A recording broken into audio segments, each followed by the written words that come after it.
When Honey Turns Bitter, Chapter 4, Saturday. Written and narrated by Eleanor Rose. If you have not heard the previous 3 parts of this story, you can find a link to them in the description box below. If you haven't already, you can show support for this channel by giving this video a thumbs up and commenting to boost the YouTube algorithm. Ugh. Saturday. Chloe hated Saturdays. The common folks were off work and the streets were noisy. And while she liked that more places were open to food delivery, she loathed the extra wait time. But above all, she didn't like Saturdays because Adrian always had to work. Well, it's not like she'd see him today even if it wasn't Saturday. One time she'd thrown a fit over not seeing him because he was working, so she marched into the cafe with flowers and a copy of The Princess Bride and sat down in front of the counter to watch it.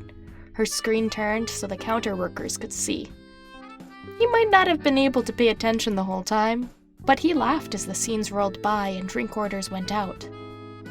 Granted, he made her stuff the flowers in the back because of people's allergies, but they still had a good time. Adrian. She loved their relationship, their dynamic, their memories. Enough reminiscing. Lila still hadn't gotten back to her. Like, what the— Knock knock.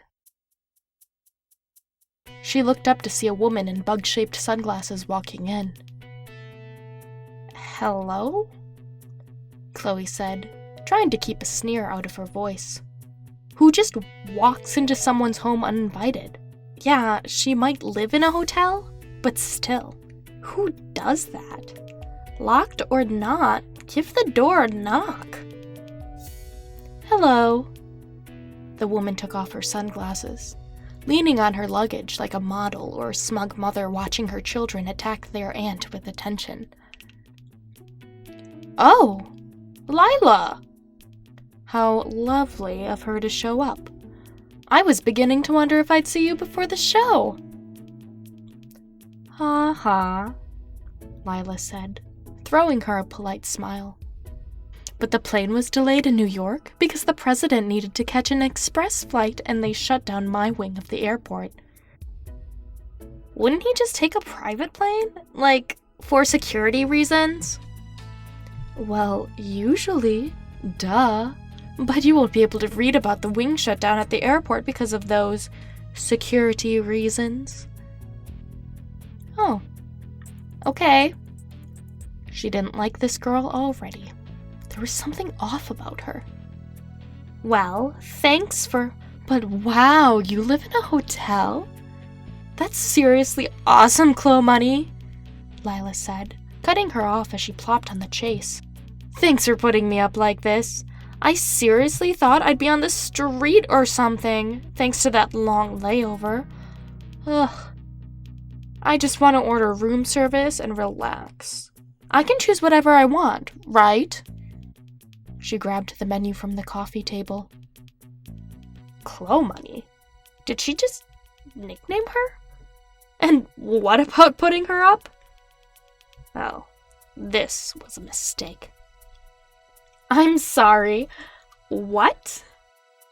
Well, my hotel reservation is trash because I missed my check-in from the plane. And I'm here because of you, so I figured the least you could do is put me up for a week, right? You're the daughter of this hotel, so it shouldn't be hard for you to get me a suite.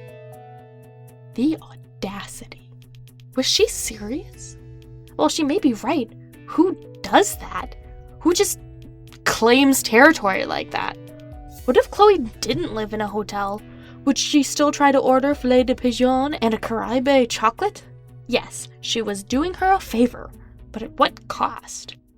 If Lila was this comfortable walking over her at this price tag, imagine what she'd be like if she were some hole-in-the-wall budding designer who came a dime a dozen. Yuck. Granted, she had a little bit of respect because she could be the same way. But still, yuck. I'll see what I can do. Chloe said, pressing a smile on her face. Mind if we get started? I want to make sure the seams match your measurements.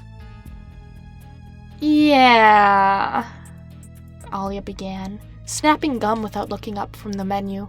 See, I just had a really long flight, and the last thing I want to do is stand up to get poked and prodded by an, no offense, amateur designer who hasn't even graduated school yet. My legs are literally insured for $40 million, so I don't want you touching them until I'm mentally able to pay the utmost attention to what you're doing. I hate to come off like I'm super snobby or whatever, but you understand, right? She looked up to flash a smirk with a raised eyebrow. Wow. If the dress weren't already made, she'd have tossed this girl out on the street. But with the entries due a few days away, she had no choice but to deal with this vixen. How long do you need? Chloe asked, restraining her temper. It's what, 10 a.m.? I'll need at least 5 hours of downtime to eat, nap, and do a skincare routine. Do you mind if I take over this couch until that suite is ready? It's like super comfy. Also, what's the Wi-Fi password? So 3 o'clock then. Great. Chloe walked away, not answering her guest's question. Good riddance. Ridiculous. Utterly ridiculous. Not that there was anywhere for her to walk to. Dumb open concept suite. She plopped on her bed, not trusting this chick to leave her alone in her room. Ugh. How was this the worst week ever? She pulled out her laptop and got smacked in the face with her wallpaper of her and Adrian on the Bridge of Locks. Nope. Not here, not now.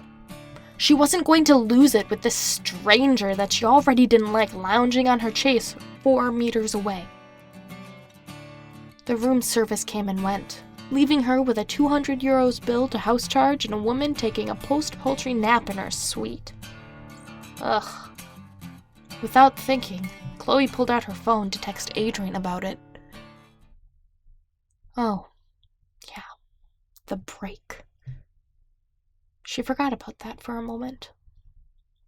Chloe needed a nap too, it seemed, so she closed her eyes and rolled over, willing him out of her head. 3 more days until she'd talk to him again. End of chapter. Tune in tomorrow for the next part. I'll catch you next time.